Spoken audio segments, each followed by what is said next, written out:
Hello and welcome to the Region 3 MAP Center Anti-Racism vodcast series entitled The 20-Minute Talk. The Region 3 MAP Center's Anti-Racism vodcast series aims to advance anti-racist efforts and support anti-racist activities within school communities across and beyond the MAP Center's 13-state region with a succinct 20-minute discussion led by anti-racist practitioners. This anti-racism vodcast episode is focused on how leaders who identify as anti-racist leaders define anti-racist leadership and situate anti-racist leadership within the context of the COVID-19 pandemic.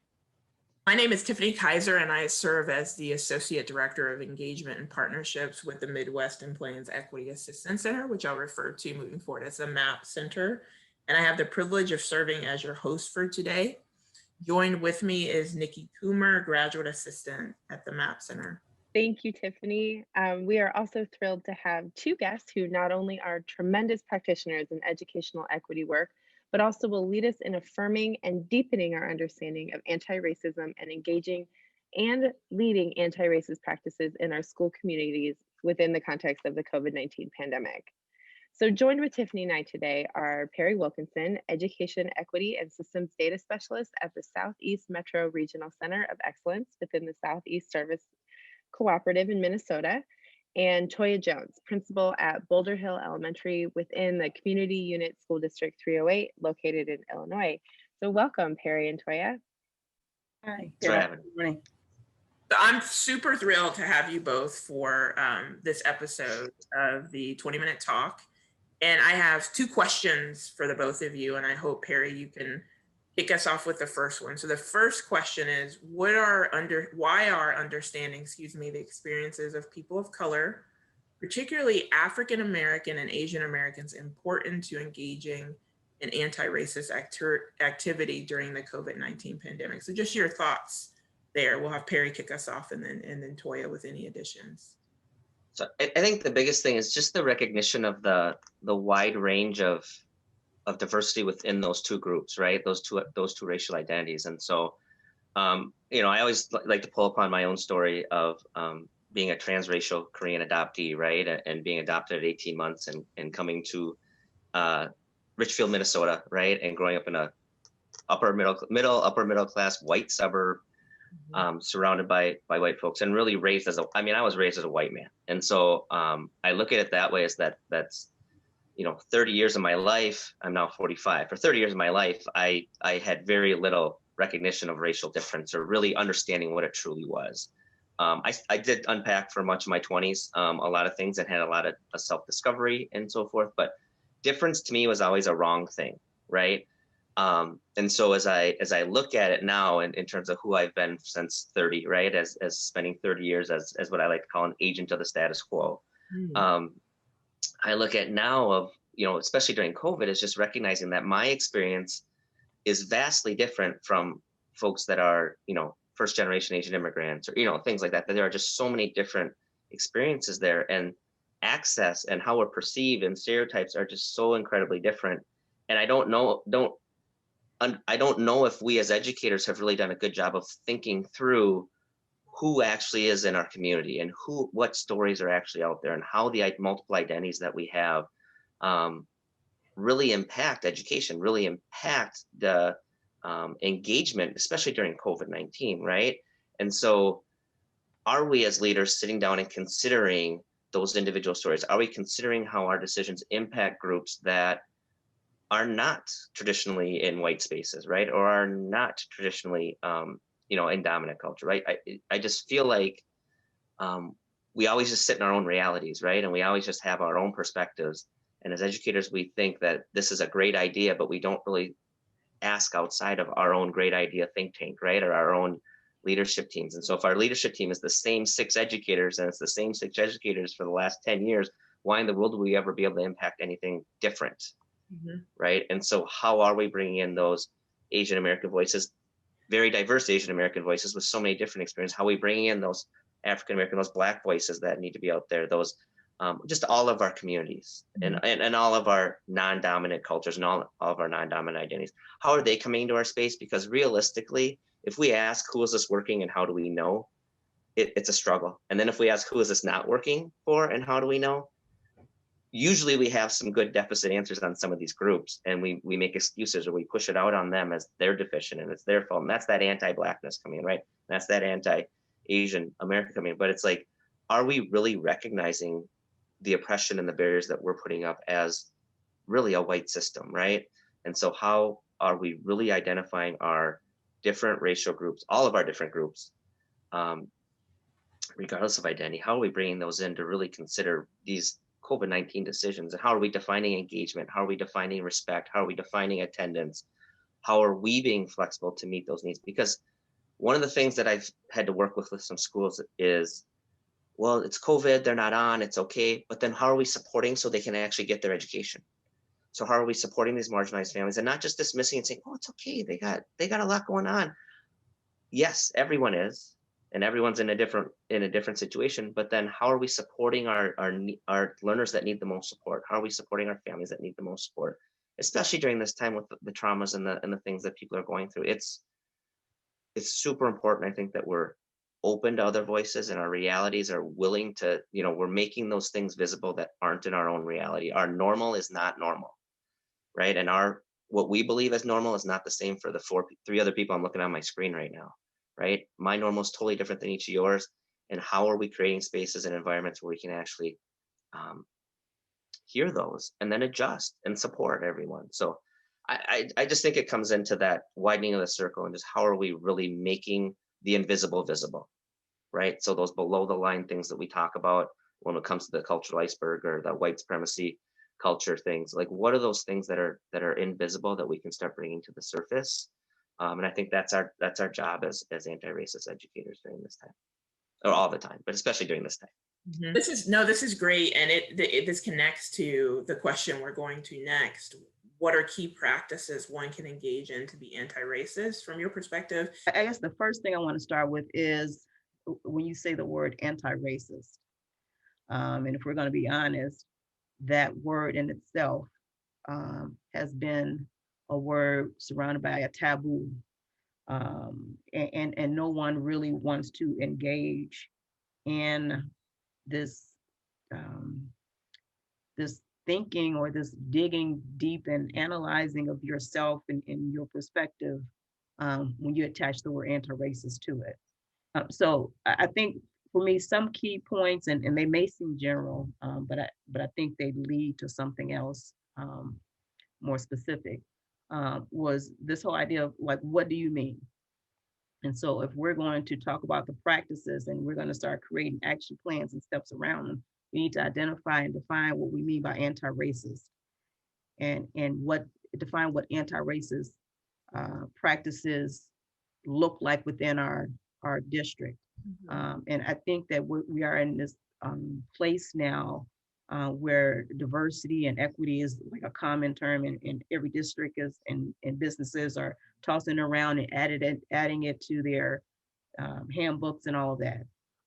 But if you want to be really honest with it, we're throwing words around that we're saying they're interchangeable when they're not. They have completely different meanings, more critical meanings. So one to me would be to kind of for your organization or your district or yourself, kind of identify what I mean by when I say anti-racist.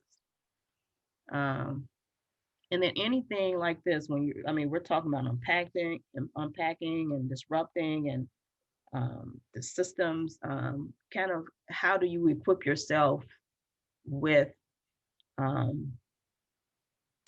approaching or addressing this? And how do you equip yourself with kind of dismantling some of these systems that have been ingrained? Again, like myself, I know that some of these practices are, and through my equity work in these last few years, I had to dismantle and realize, it was almost like an unshedding when I started realizing that some of these things that I'm perpetuating against individuals who I would have been the kid that I see now that our teachers are struggling with. Like that was my family. I would have been that kid. And so how do we kind of dismantle that? Well, some of that is that we have to kind of prepare ourselves emotionally, because this is a very emotional topic to deal with. But not only that, I think equipping ourselves kind of academically or intellectually.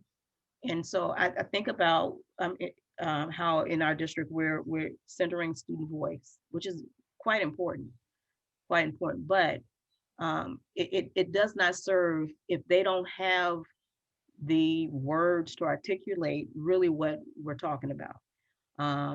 I can say that 3 years ago, I did not have the words to voice that I have now, to think about.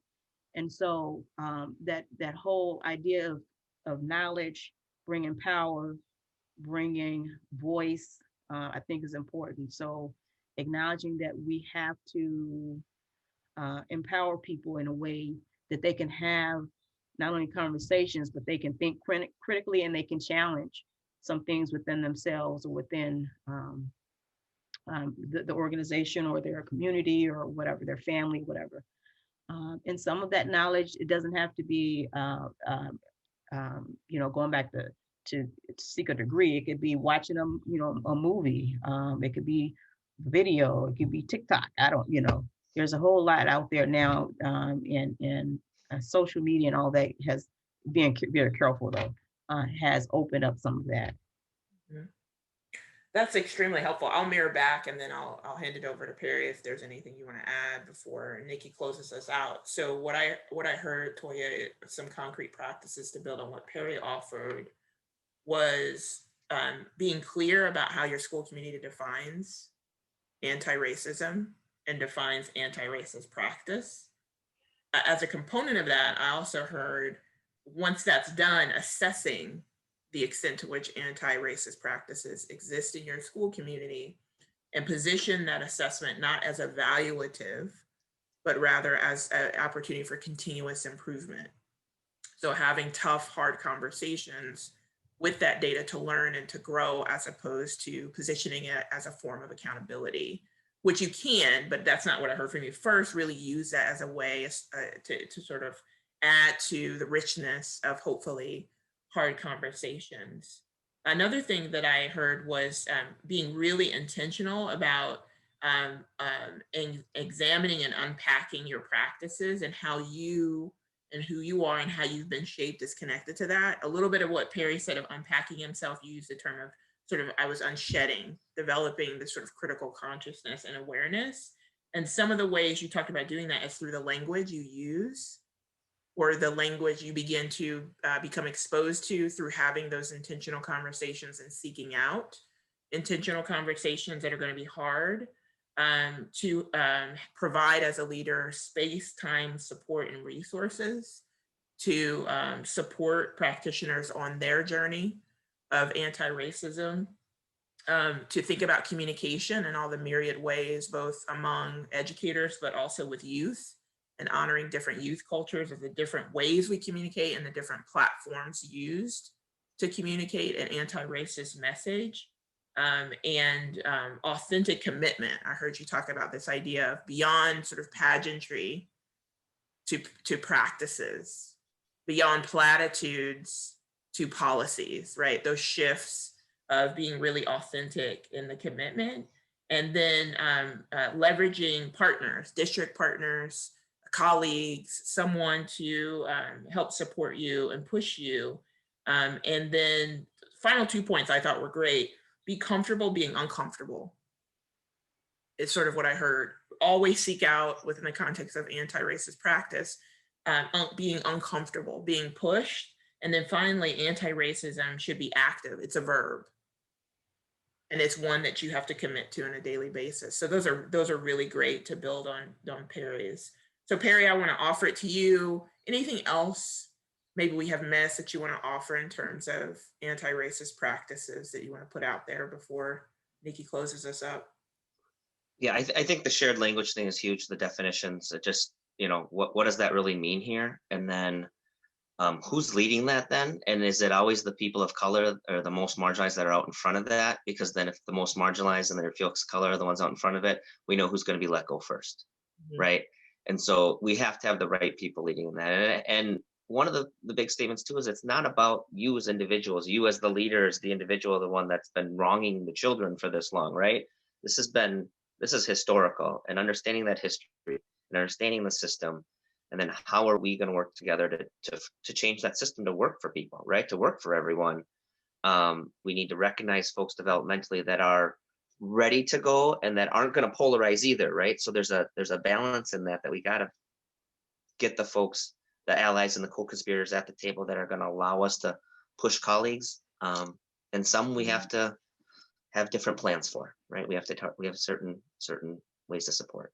Yeah, that's really helpful, Perry. And thank you so much for sharing that and contributing that idea of being co-opted in one's own perceived racial identity as a person of color, and if not tending to one's own critical consciousness, being leveraged and being co-opted to present a particular dominant narrative. And I think that is a powerful practice that for those that also identify as people of color to tend to, this idea of being aware of the many ways that we ourselves can be co-opted and our own racial identity or perceived racial or ethnic identity being appropriated to reinscribe the status quo. So I appreciate that.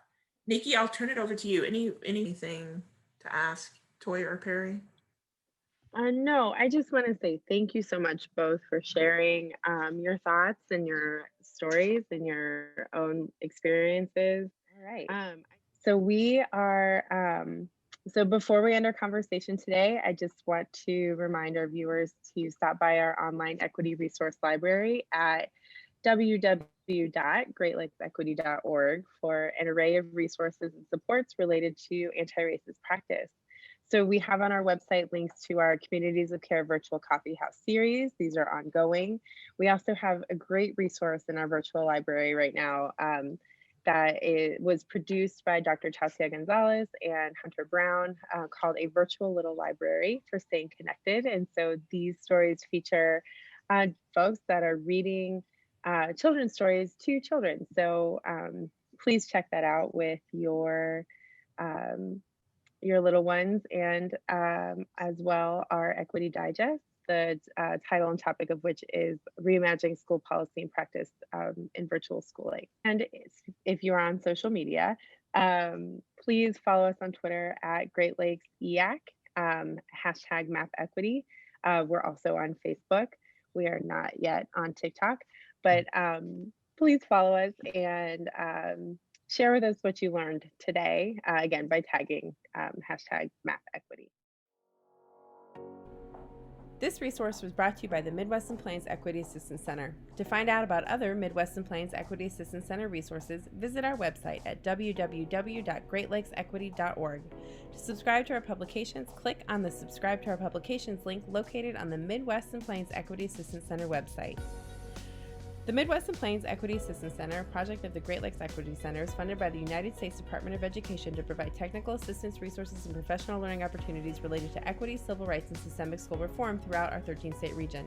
The contents of this presentation were developed under a grant from the U.S. Department of Education. However, these contents do not necessarily represent the policy of the U.S. Department of Education, and you should not assume endorsement by the federal government. This product and its contents are provided to educators, local and state education agencies, and/or non-commercial entities for educational training purposes only. No part of this recording may be reproduced or utilized in any form or in any means, electronic or mechanical, including recording or by any information storage and retrieval system without permission in writing from the Midwest and Plains Equity Assistance Center. Finally, the Midwest and Plains Equity Assistance Center would like to thank the Indiana University School of Education, Indianapolis at IUPUI, as well as Executive Director Dr. Kathleen King-Torias, Director of Operations Dr. Sina Skelton, and Associate Director Dr. Tiffany Kaiser for their leadership and guidance in the development of all tools and resources to support the region.